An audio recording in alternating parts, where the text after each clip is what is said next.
This is the Adansonii plants and i-share ko nga sa inyo guys kung paano ko siya gawin na mas maganda patingnan. Ito guys yung nakadikit sa pader na tinanggal ko nga kasi alanganin siya sa pintuan. Once na guys na lumago siya, masasagi lang at masasayang. So habang hindi pa nga siya sobrang haba, pinutol ko na nga at naisipan kong ayusin na lang. Kasi guys kapag ayan ay naging okay na siya or naging stable na siya, hindi mo na yan matatanggal pa sa kuko pole. So, naisipan ko siyang i-rearrange guys, ayan, para magiging okay na at hindi na nga ako lipat ng lipat. Check ko rin dito guys yung ugat kung okay pa ba kasi nga parang mas mababaw nga siya dun sa soil niya. Ayan. Kaya guys, lagi nyo i-check yung mga plants nyo ha. Minsan, ugat na lang pala yun sa soil. Kasi kapag nagdidilig tayo, nababawas at nababawas yung soil. Mostly kapag gamit natin is yung mga hose. Ayan. Malakas kasi pressure ng tubig. Kaya ang nangyayari is bumababaw yung lupa at lumalabas yung ugat ng mga halaman natin. Then check din natin guys kasi nga tiglamig ngayon. Ang daming uod. Ang money tree ko nga guys, ang dahon niya konti na lang dahil nabahayan na naman ng uod. Kaya minsan guys kapag may time tayo, rest din natin. Mas nakaka-relax guys yung pag-check natin ng mga dahon ng mga plants natin.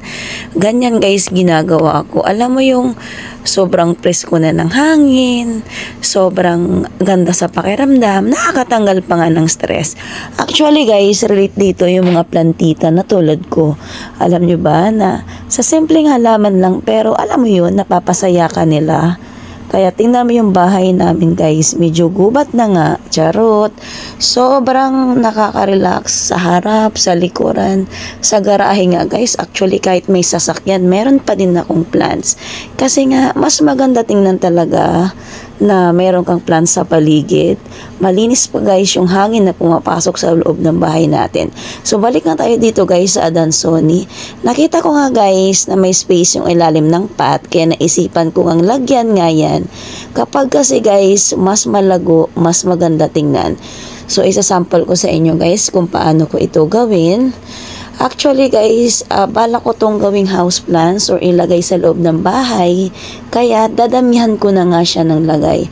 Kaya guys yung sekreto ha, kung gusto niyo na mas malagong halaman, dagdagan nyo guys. Ito na nga guys yung naisipan kong ilipat kasi nga maliit pa naman siya. Actually guys, matagal na to sa akin eh. Hindi talaga siya lumalaki. Pero yung dahon naman niya, okay naman. Yung stem lang niya humahaba. Kaya naisipan ko na lang ikat at ilipat nga doon sa isang pot para nga mas makapal, mas maganda tingnan. Kung pansin nyo guys, sa aking kuko pole is PVC yung gamit ko kasi nga yung PVC guys is a lifetime. Yung tipong mabubulok na lang yung kukurop pero yung PVC nandun pa rin kasi nga kapag kahoy yung gagamitin natin guys, kapag nagdidilig tayo for sure mabubulok at mabubulok yan. Sayang naman kung nakakapit na yung halaman doon sa ating kuko pole and then mabubulok lang at papalitan na naman natin. So yung mga roots niyan guys nakakapit na yan, so hirap na tanggalin.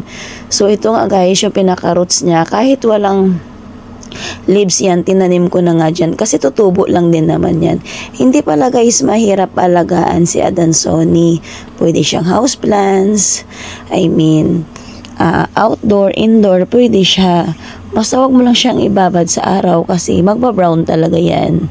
Nag-add na rin ako dito guys ng soil. Ayan guys yung ginagawa ko kasi nga gusto ko is mas malagong halaman. Kasi guys kapag may space yan, to sa taas lang yung lumalago, parang may kulang. So, tinusok ko lang dito, and then more in soil again yung gamit natin, kasi wala nga akong rice hull. Update ko kayo guys ha, siguro after a month, pa yung tipong mas maganda at mas malago na talaga siya tingnan para matutuwa naman kayo. Kapag pala tayo guys magtanim ng plants, huwag natin sila agad paarawan ha. Sit aside lang natin sa gilid yung nahanginan, maliwanag, ayan, kasi mas mabilis yan makarecover. Once kasi na bagong tanim and then ibibilad mo agad sa araw, ay guys, huwag mo nang asahan na tutubo yan. For sure, mag-brown agad yan.